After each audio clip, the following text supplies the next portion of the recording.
32 রকমের আম নিয়ে দিল্লির আম মেলায় সবার মন জয় করলেন বাঁকুড়ার নিত্যানন্দ।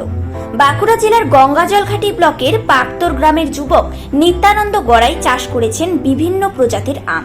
সেই আম বাগানের 32 রকমের আম নিয়ে দিল্লির বুকে আম মেলায় হাজির হন নিত্যানন্দ। সেখানে এক একটা মিয়াজাকি আম বিক্রি করেন 5,000 টাকায়। এছাড়াও চাকাপাত 1,000 টাকায়, রেড পালমার 600 টাকায় এবং অন্যান্য প্রজাতির আমগুলো 500 টাকায় বিক্রি করেন। তার আমের স্বাদ ও গুণাগুণ প্রশংসা কুড়িয়েছে দেশের বিভিন্ন রাজ্য এবং ভিন দেশের আমপ্রেমী মানুষজনের কাছে।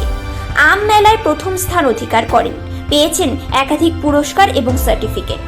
উল্লেখ্য, তার গ্রামের বাড়িতে বিস্তীর্ণ এলাকা জুড়ে চাষ করছেন আম সহ বিভিন্ন ফলের।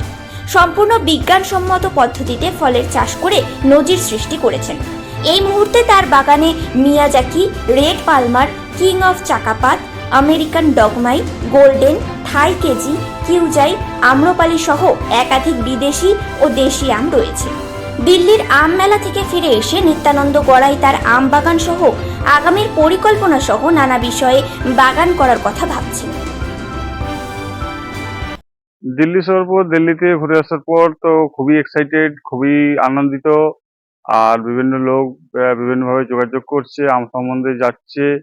অ্যাকচুয়ালি বলতে গেলে দিল্লি যাওয়ার প্রোগ্রামটা আমাদের গভর্নমেন্ট অফ ওয়েস্ট বেঙ্গলের বাঁকুড়া ডিস্ট্রিক্ট হার্টিকালচার ডিপার্টমেন্ট থেকেই।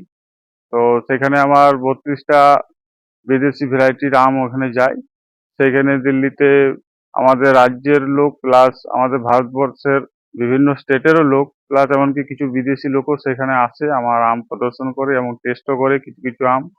এবং আমি জাপানিজ মিয়াজাকি বা থাই ব্যানানা, ডগমাই এসব কিছু আম আমি সেলও করি। সেখানে কিছু অর্থ উপার্জন হয়। আর তারপর অনেক বিভিন্ন লোক আমার সঙ্গে বিভিন্নভাবে কন্ট্যাক্টও করছে বিভিন্ন গাছের জন্যে, কেউ আমের জন্যে। হ্যাঁ, সেখান থেকে আমাকে ওখান থেকে ডিআরসি থেকে আমাকে সার্টিফিকেট দিয়েছে। মানে একটা সার্টিফিকেটেই আমার সার্টিফিকেট প্লাস আমাদের বাঁকুড়া ডিস্ট্রিক্টের সার্টিফিকেট একসঙ্গে মার্জ করে দিয়েছে।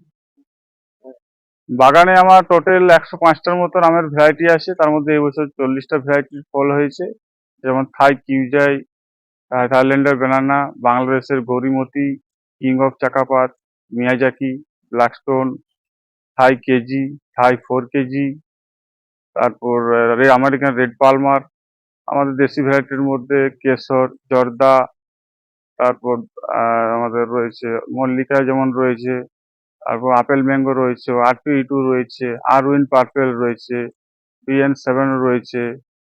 তারপরে আমাদের বাংলাদেশের একটা ভ্যারাইটি হাড়ি ভাঙা রয়েছে। আগামী দিনে B1 কি লক্ষ্য রয়েছে এই আমবাগানকে কেন্দ্র করে?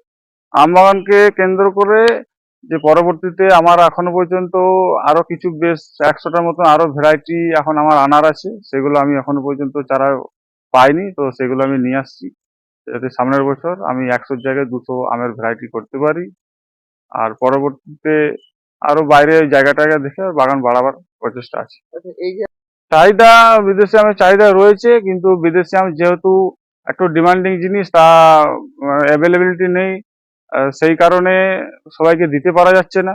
এটাই একটা অসুবিধা যে 10টা মানুষ চাইলে হয়তো 2টা মানুষকে দেওয়া যাচ্ছে, সবাইকে আম দেওয়া সম্ভব হয়ে উঠছে না। পরবর্তীতে চেষ্টা হলে যাতে সবাইকে এই আম ঠিকভাবে ঠিক মূল্যে ন্যায্য মূল্যে দেওয়া যায়।